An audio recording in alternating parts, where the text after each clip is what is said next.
Hi guys, आपके लिए new channel open किया, इसलिए उस चैनल का न्यू एपिसोड एक सच्ची घटना सुनते रहे, साथ रहे। प्लीज़ सब्सक्राइब एंड सपोर्ट कीजिए, कर देना। देरी ना करके शुरू कीजिए। शुरुआत में मुझे एक कार्य मिला था जिसे पूरा करने के लिए मुझे 3 साधनाएं करनी थी। इनमें से मेरी पहली साधना कब्रिस्तान में होनी थी। मुझे आज भी अच्छे से याद है, ये दिसंबर महीने की बात थी। करीब 6 या 7 तारीख की बात होगी। मैं ठीक शाम के 7 बजे अकेला ही कब्रिस्तान की ओर निकल रहा था। उन दिनों गोभियों का सीजन चल रहा था। कब्रिस्तान का रास्ता थोड़ा अजीब था। यूं समझिए, एक पतली सी गली और उस गली के बाद अगल बगल में खेत ही खेत। उस वक्त धुंध और कोहरा इतना ज्यादा था कि ठीक से दिखाई भी नहीं दे रहा था। और तो और मुझे मेरे ही कदमों की आवाज साफ साफ सुनाई दे रही थी। खैर, जैसे तैसे चलते चलते मैं कब्रिस्तान की दीवार तक पहुंचा और मैंने वो दीवार पार की। कब्रिस्तान में उतरते ही सबसे पहले मैंने अपना हिसार लगाया। इसके बाद तुरंत मैंने अपनी पढ़ाई करना शुरू करी। यकीन कीजिएगा, पहला ही दिन था और पहले ही दिन मुझे इतनी गर्मी लगने लगी कि मैं आपको बता नहीं सकता। यूं समझिए, एक तरह का मुझे पसीना भी आने लगा था। पर खैर, जैसे तैसे करके मैंने अपनी क्रिया पूरी करी और चुपचाप वहां से अपने वापस घर निकल गया।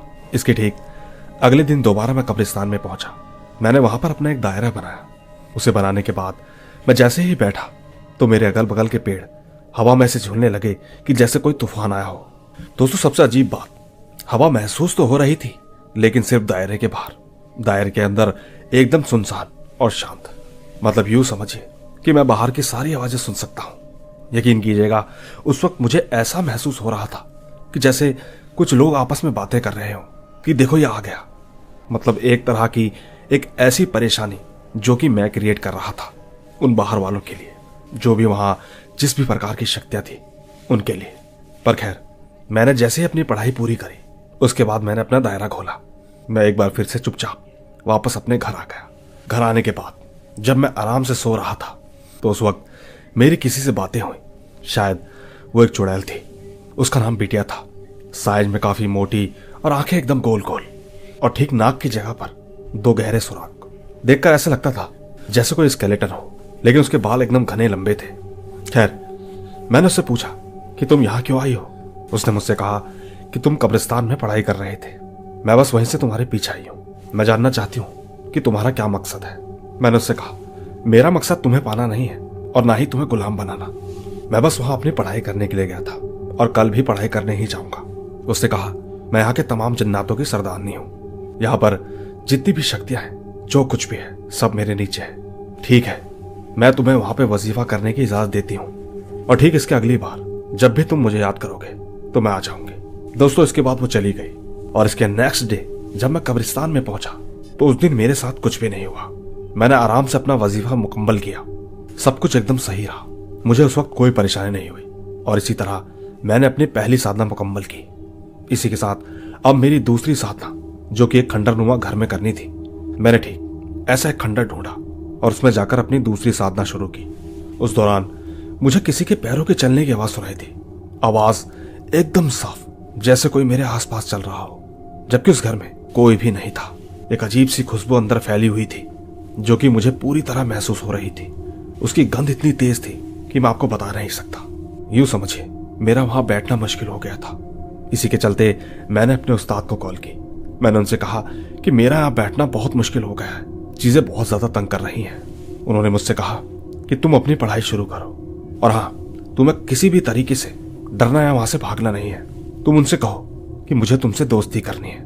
मैंने कहा ठीक है। इसके बाद मैंने अपनी पढ़ाई शुरू की और थोड़ी ही देर में मुझे घोड़ों की आवाज सुनाई देने लगी। ऐसा लगने लगा कि धीरे धीरे यहाँ बहुत सारे घोड़े जमा हो रहे हैं। टक टक की आवाज लगातार मेरे कानों पर पड़ रही थी। उसी वक्त हवा में एक अजीब सी आवाज आई जिसने मेरा नाम लिया। उस आवाज ने मुझसे पूछा कि तुम कौन हो, क्या चाहते हो। उस वक्त मेरे मन में पहला सवाल यही था कि मैं आपसे दोस्ती करना चाहता हूँ, लेकिन अभी तक मेरी पढ़ाई मुकम्मल नहीं हुई थी। और दोस्तों, जब तक आपकी पढ़ाई मुकम्मल नहीं होती, ये उसके कानूनों के खिलाफ होता है। खैर, मैंने अपनी पढ़ाई मुकम्मल करी और वहां जो कुछ भी चीज थी अचानक मेरे सामने आकर बैठ गई। उसने एक अजीब तरह का चोला पहना हुआ था, जैसे अरबी लोग पहनते हैं। सर पर पट्टा, कंधों पर चादर बिखरी हुई। ठीक इसी तरीके से कुछ था।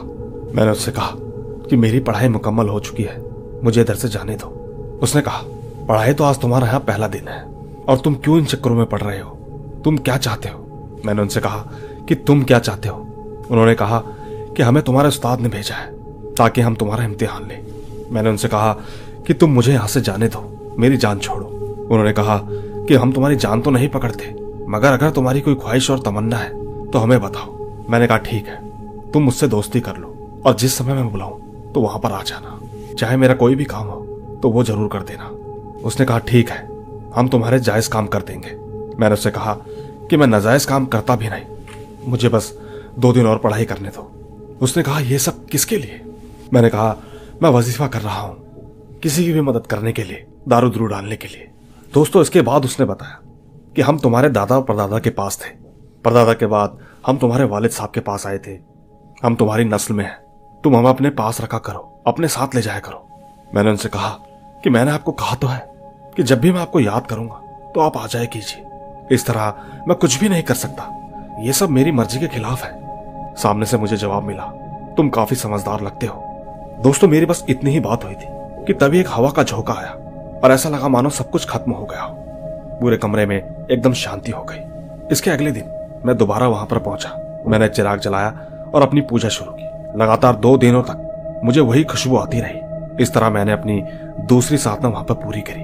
अब आपको ले चलता हूं तीसरी साधना की ओर, जो कि मैंने मस्जिद में करी थी। वहां पर पहले और दूसरे दिन मेरे साथ कुछ भी नहीं हुआ, सब कुछ आराम से चल रहा था। बस आपको बता दूं कि मस्जिद की साधना में मेरे साथ ज्यादा कुछ नहीं हुआ।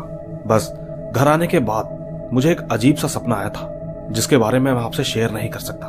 बस आपको इतना ही बता दूं कि ये मेरी कुछ साधनाएं थी जिसे मैंने इस तरीके से प्राप्त किया, और मेरे साथ क्या क्या एक्सपीरियंस हुआ वो तो मैंने आपको बता ही दिया है। वाकई में कई मुसीबतें आती हैं, कई कठिनाइयों का सामना करना पड़ता है। कई लोग तो इन सबको आधे में ही छोड़कर चले जाते हैं। बस ये मेरी साधना का एक किस्सा था जो कि मैं आपको सुनाना चाहता था। उम्मीद है आपको ये जरूर पसंद आएगा। अगर आपका कोई भी सवाल हो तो नीचे कमेंट जरूर कीजिएगा, मैं आपको उसमें जवाब देने की पूरी कोशिश करूंगा। धन्यवाद। तो दोस्तों, देखा आपने, ये थी आरिफ की कहानी। अक्सर हम लोगों के मन में कई सवाल होते हैं कि कोई भी इंसान किसी को कैसे ठीक कर सकता है, आखिर उसके पास ऐसी क्या शक्तियां हैं। और दोस्तों, ये शक्तियां पाने के लिए ये जो भी क्रियाएं करते हैं उन्हें सुनकर ही बेहद डर लगता है। नहीं मालूम क्या उनके अंदर ही ऐसी शक्तियां होती है जो इस चीज को करने के लिए उन्हें जागरूक करती है। अगर आपको इस कहानी में कोई भी क्वेश्चन लगता है तो नीचे कमेंट जरूर कीजिएगा। आखिरकार जिन्होंने मुझे ये कहानी भेजी है शायद वो आपको इसका जवाब जरूर देंगे। फिलहाल चलते हैं अगली कहानी की ओर, आइए सुनते हैं। मेरा नाम सजाद खान है, उम्र 46 साल। मैं अमरावती महाराष्ट्र का रहने वाला हूं और आप सभी को बता दूं कि मेरे साथ यह हकीकत में हुआ है। मैं कोई झूठी बातें नहीं बताऊंगा। बात तकरीबन उन दिनों की है जब मैं गुटखा मार्केटिंग किया करता था। ऐसे ही एक दिन मैं मार्केटिंग करके घर आया तो उस दिन मेरा कुछ माल ज्यादा नहीं बिका था। साथ ही आपको यह भी बता दूं कि मैं मार्केटिंग करने अक्सर बाहर के गांव में जाता था, जिसमें मुझे 30 से 50 किलोमीटर तक जाना होता था। खैर, आज तो इस घटना को 12 साल हो चुके हैं। मैं अपनी मार्केटिंग खत्म करके घर पर आया ही था कि अचानक मुझे एक कस्टमर का कॉल आया। कहने लगा कि भाई मुझे 50 पैकेट चाहिए। उस वक्त वो कस्टमर कोल्हापुर का था, जो कि अमरावती से 30 किलोमीटर की दूरी पर पड़ता है। वो एक छोटा सा गांव था। सच कहूं तो मेरा दिल बहुत खुश हुआ कि चलो आज माल सेल ही हो जाएगा। शायद अल्लाह ने एक ग्राहक भेज दिया था। मैंने उससे तुरंत कहा, ठीक है आता हूं। मैं तुरंत माल लेकर निकला और शाम के तकरीबन 7 या 8 बजे गांव पहुंच गया। मैंने कस्टमर को माल दिया और उससे पेमेंट लेकर वापस घर की ओर आने लगा। लौटते वक्त मुझे रात के 10 बज गए। गर्मियों की रात थी, ठंडी हवाएं चल रही थी। मैं अपनी बाइक पर गुनगुनाते हुए चलता जा रहा था। मैं यही कोई 10 किलोमीटर आगे आया होऊंगा कि अचानक मेरी नजरें खेतों पर पड़ी। मैंने देखा कि 2-3 साल का बच्चा मेरी बाइक की स्पीड से मेरे साथ साथ भाग रहा था। वो धीरे धीरे मुझे देखकर हंस भी रहा था। उसने जरा से भी कपड़े नहीं पहने थे। सच कहूं तो उसे देखकर मेरे पसीने छूट गए। मैंने बाइक चलाते चलाते आयतुल कुर्सी पढ़ना शुरू कर दिया। आप यकीन नहीं मानोगे, वो बच्चा मेरे साथ 3 से 4 किलोमीटर तक भागा। इसके बाद अचानक वो खेतों के अंदर चला गया। आखिर में मैंने इतना ही देखा कि जाते जाते उसने एक गधे का रूप ले लिया। सच कहूं तो मेरी हालत बहुत खराब हो गई। उस वक्त मैं ठंडी हवाओं में भी पसीने में नहाया हुआ था। मैं इतना डर गया कि बस पूछो मत। रास्ते में बेलगांव पड़ता है, वहां मेरा एक दोस्त रहता है। बेलगांव से अमरावती 10 किलोमीटर की दूरी पर है। मैं ठीक अपने दोस्त के दरवाजे के पास जाकर गिर गया और ठीक जब मुझे होश आया तो मैं अपने घर पर ही था। शायद मेरे दोस्त ने रात को ही मुझे मेरे घर पर पहुंचा दिया था। सबके सब उससे पूछ रहे थे कि इसको क्या हुआ। अब उस बीच मेरे दोस्त ने मेरे घर वालों को क्या बोला ये तो मुझे कुछ भी नहीं पता, लेकिन जब सुबह मुझे होश आया तो सबके सबने मुझसे ही पूछा कि क्या हुआ, बेहोश कैसे हो गए। तब कहीं जाकर रिलैक्स होने के बाद मैंने अपने साथ हुई पूरी घटना सुनाई। मेरी कहानी सुनने के बाद मुझे मुफ्ती साहब के पास ले जाया गया। वहां पर तावीज तेल पानी मुझे दिया गया। मैं कम से कम 20 दिनों तक बुखार से पीड़ित रहा। फिर जैसे जैसे दिन गुजरते गए मेरी सेहत में अपने आप बरकत होती गई। यकीन कीजिएगा ये मेरी सच्ची आप बीती है। मैं सर के साथ आप सभी का बेहद शुक्रगुजार हूं कि सर ने मेरी कहानी को अपने अंदाज में सुनाई। धन्यवाद। तो दोस्तों देखा आपने, ये थी सजाद खान की कहानी। उम्मीद है आपको इनकी कहानी जरूर पसंद आई होगी। और ठीक अब मैं आपको ले चलता हूं हमारी आज की दूसरी कहानी की ओर। आइए सुनते हैं। दोस्तों मेरा नाम गोल्डी है। मैं फरीदाबाद सराय का रहने वाला हूं। आज मैं आपको अपने 3 दोस्तों की कहानी सुना रहा हूं जो कि मेरे दोस्त तरुण ने मुझे बताई थी। और ये बात एकदम सच्ची है क्योंकि इस कहानी में जितने जख्म आए हैं मैं उन सबको खुद देख कर आ चुका हूं। अब हम आगे की कहानी तरुण के पॉइंट ऑफ व्यू से सुनेंगे। मेरा नाम तरुण है। मैं फरीदाबाद का रहने वाला हूं। मेरी कहानी कुछ यह है कि मैं और मेरे 2 दोस्त जिनका नाम रवि और गोलू है, एक रात हम घूमने के लिए फरीदाबाद से निकले। उस वक्त मेरा दोस्त रवि और मैं एक बाइक में थे, साथ ही दूसरी बाइक पर गोलू था। हम लोग घूमते घूमते काफी दूर निकल गए। हम ठीक फरीदाबाद से दिल्ली कैंट राजघाट वाले रोड पर थे और हम मस्ती मजाक करने में व्यस्त थे। मजाक मजाक में हमने आंसू से बोला कि तेरे को कोई पकड़ न ले क्योंकि तू भूतों का मजाक उड़ा रहा है। याद रखियो किसी भी लड़की को लिफ्ट देने रुक मत चाहिए। दोस्तों ये बात करते करते हम राजघाट वाले रोड पर पहुंच गए थे। मेरी बाइक की स्पीड लगभग 60 किलोमीटर की होगी। उस वक्त मैं और रवि बुलेट पर थे और गोलू स्प्लेंडर पर था जो कि ठीक हमारे पीछे पीछे चल रहा था। एक तरह से यूं समझिए कि दोनों बाइक लगभग साथ ही चल रही थी। उस वक्त रवि वीडियोस बना रहा था। रात के करीब 11 बज चुके थे। ठंड भी बहुत तेज हो रही थी। मेरे दोस्त रवि अचानक बोल पड़ा कि भाई सामने देख, कोई और खड़ा है। हम जब तक समझ पाते बाइक की स्पीड ज्यादा होने की वजह से हम उसके पास पहुंच गए। वहां पर व्हाइट और गोल्डन साड़ी में एक औरत खड़ी थी, लेकिन मेरी बाइक की स्पीड और रात ज्यादा होने की वजह से मैंने बाइक को रोकना सही नहीं समझा और तो और मैंने स्पीड को और तेज बढ़ा दिया। मेरा दोस्त चिल्लाकर तरुण से बोला कि भाई रोकियो मत, जो सामने आया चढ़ा दियो, बाकी हम बाद में देखेंगे। लेकिन सच कहूं तो जैसे ही हम उसके करीब पहुंचे तो हमने देखा कि वो कोई औरत नहीं थी, कुछ और ही थी। इन चीजों को हम इतनी जल्दी समझ भी नहीं पाए। वो एक अजीब सी सफेद परछाई थी, पर मेरी बाइक उसके ऊपर से निकल गई। हम सीधा आगे की ओर निकल गए, लेकिन गड़बड़ मेरे दोस्त गोलू ने कर दी। वो अकेला होने की वजह से अचानक से डर गया। उसने बाइक धीमी कर दी जब तक मैं और रवि करीब उस जगह से 1 किलोमीटर आगे आ गए। तकरीबन 1 किलोमीटर आगे आकर एक आवाज सुनकर हम मुड़े। आवाज आई, तरुण भाई बचा ले, इसने मुझे पकड़ लिया है, रवि बचा ले। हमने जब ये सब मुड़कर देखा तो हमने पाया कि गोलू की बाइक गिरी हुई थी। उसको किसी चीज ने पकड़ रखा था। मैंने तुरंत बाइक मोड़ी और वापस आ गया। उस वक्त भी मेरी बाइक की स्पीड बहुत ज्यादा थी। मैं ठीक लगातार हॉर्न बजाते हुए और लाइट ब्लिंक करते हुए उसके पास पहुंचा। यकीन कीजिएगा दोस्तों, मैं जैसे ही अपने दोस्त के पास पहुंचा तो वो चीज वहां से भाग गई थी। मैंने जैसे ही अपने दोस्त को देखा तो उसके सीधे हाथ पर ऐसा लग रहा था जैसे किसी ने दांतों से मांस बाहर कर दिया हो। हाँ, एक बात और, मैंने ये भी नोटिस किया कि बहुत ज्यादा चोट होने के बाद भी उसकी चोट से खून नहीं आ रहा था। पर उसकी चोट को देखते हुए मैंने उसको रवि के साथ बाइक पर बैठा दिया और मैं ठीक उसकी बाइक लेकर चलने लगा। उस वक्त हम बस भगवान का नाम लेते हुए वहां से सीधा हॉस्पिटल पहुंचे। डॉक्टर ने चोट देखते ही कहा कि ये किसी इंसान का काटा हुआ है, लेकिन किसी जानवर की तरह काटा है। दोस्तों, हाथ में पट्टी कराने के बाद मेरा दोस्त तकरीबन 1 हफ्ते तक बीमार रहा। उस दिन के बाद से मैंने एक बात ठान ली थी कि कभी भी रात के वक्त हमें ऐसे सुनसान रास्तों पर नहीं घूमना चाहिए। बाकी उस दिन के बाद से हम उस रोड पर कभी नहीं गए। धन्यवाद। तो दोस्तों देखा आपने, ये थी गोल्डी की कहानी जो कि उन्होंने तरुण के पॉइंट ऑफ व्यू से सुनाई है। अब आपको इनकी कहानी में कितनी सच्चाई लगती है नीचे कमेंट जरूर कीजिएगा, क्योंकि अब मैं ले चलता हूं आपको हमारी आज की तीसरी कहानी की ओर। आइए सुनते हैं। दोस्तों, मेरा नाम रवि है और आज जो मैं आपको कहानी बताने जा रहा हूं वो एक सच्ची घटना पर आधारित है। एक बार की बात है, हमारे गांव में एक हनुमान जी का मंदिर है।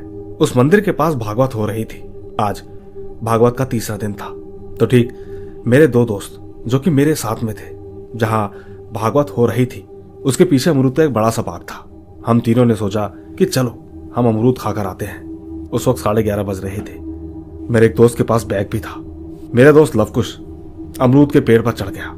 उस वक्त मैं और शैलेंद्र पेड़ के ठीक नीचे खड़े हुए थे। हमने देखा कि लवकुश जिस पेड़ पर चढ़ा है उसी पेड़ की टहनी के बगल में कोई तो बैठा हुआ था। उसके लंबे लंबे बाल थे जो कि सर से लेकर पैरों तक आ रहे थे। दोस्तों, यकीन कीजिएगा, जब मैंने और शैलेंद्र ने ये देखा तो हम दोनों बहुत ज्यादा डर गए। मैंने तुरंत ही लवकुश को नीचे उतरने को कहा।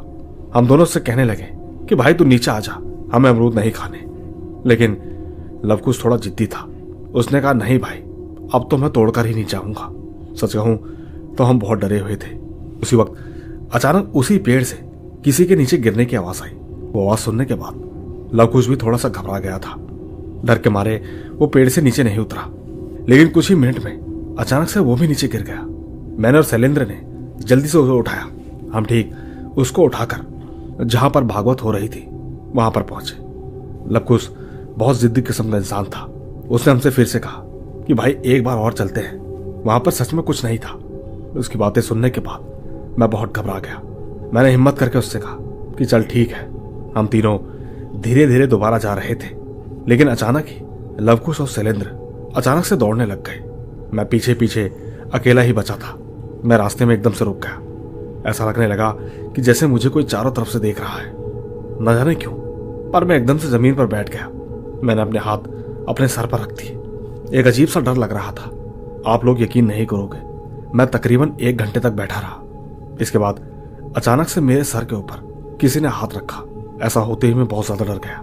मैंने हिम्मत करके जैसे ही अपनी आंखें खोली तो देखा कि लवकुश और शैलेंद्र ही थे। उन्हें देखकर मुझे अच्छा तो लगा, लेकिन घबरा तो मैं तब गया जब उन्होंने मुझसे ये कहा कि भाई तू 1 घंटे से कहां था, हम तुझे लगातार ढूंढ रहे थे। उनकी बातें सुनने के बाद मैंने दोनों से कहा कि भाई यहां से चलो, मुझे तुम्हें कुछ बताना है।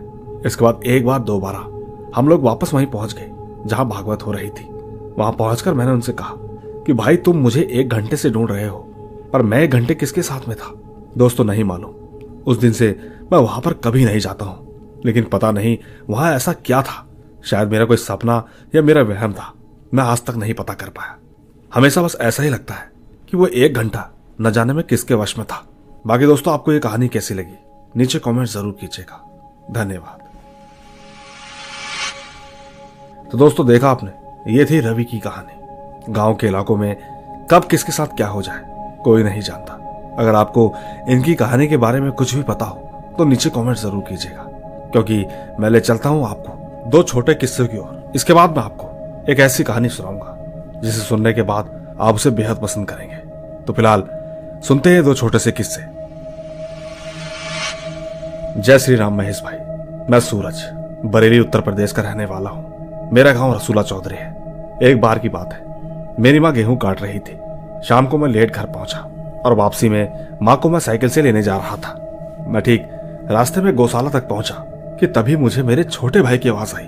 वो मुझे बोल रहा था कि वापस आ जा। जिसके बाद मैं वापस उसके पास जा रहा था। उस वक्त वो मुझसे थोड़ी दूरी पर था। तब मैंने देखा कि वो मुझे देखकर हंसने लगा। मैंने तुरंत अपनी साइकिल के ब्रेक लगाए। उसकी हरकतें देखने के बाद मुझे बड़ा अजीब महसूस हुआ। मैंने साइकिल को एक और फेंका और अपने चाचा को बुलाने बहुत तेज भागा।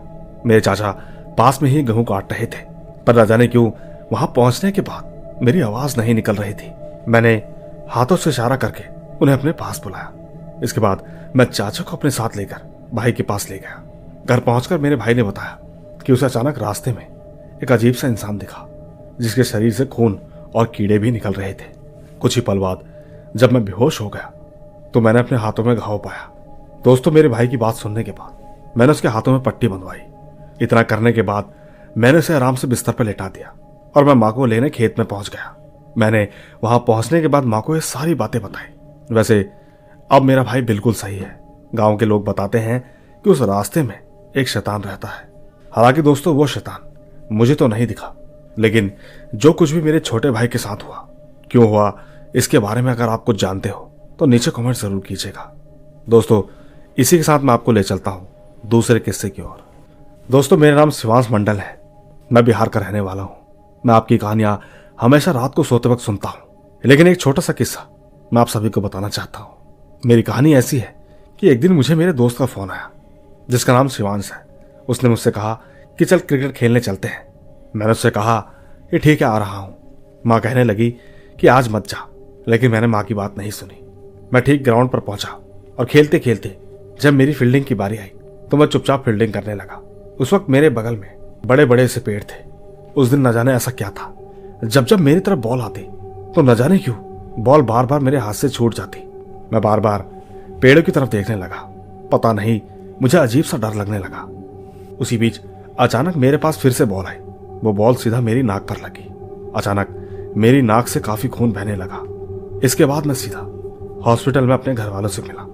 दोस्तों आप सभी को बताना चाहूंगा कि मैं एक बहुत अच्छा ऑलराउंडर हूं। पता नहीं, पर उस ग्राउंड में जो बड़े बड़े पेड़ हैं वो काफी डरावने थे। लेकिन साथ ही आप सबको ये बताना चाहता हूं कि कई दिनों से मैं खेलने नहीं जा पा रहा हूं, मगर मुझे भरोसा है कि मैं जल्द ही ठीक हो जाऊंगा। मैं हर रोज बस एक ही बात सोचता हूं कि काश मैं उस दिन माँ की बात मान लेता तो शायद मेरे साथ एक खौफनाक घटना ना होती। धन्यवाद। आइए दोस्तों ले चलता हूं आपको अगली कहानी की ओर। दोस्तों मेरा नाम खुशी है और मैं आपको अपने दादाजी की कहानी सुनाना चाहती हूँ। चलिए कहानी पर आते हैं। दोस्तों दरअसल मेरे दादाजी अक्सर भजन करने जाते थे। एक रात वो भजन करके वापस लौट रहे थे। आपको बता दूं कि हमारी घर से कुछ दूरी पर एक जंगल है। दादाजी उसी जंगल से होते हुए आ रहे थे। चलते वक्त रास्ते में उन्हें पीछे से आवाज आई, इधर आओ। पहले तो दादाजी ने पीछे मुड़ने के बारे में नहीं सोचा, लेकिन जब उन्होंने पीछे मुड़कर देख ही लिया तो पाया कि पीछे बहुत सारे आदमी खड़े थे। वो अपने हाथ का इशारा करके उन्हें अपने पास बुलाने की कोशिश कर रहे थे, पर दादाजी उन्हें देखकर समझ गए थे कि ये कोई इंसान तो नहीं हो सकते। वो उस वक्त उनसे डरे नहीं। मेरे दादाजी के पास हमारे पीर बाबा की राख रहती थी।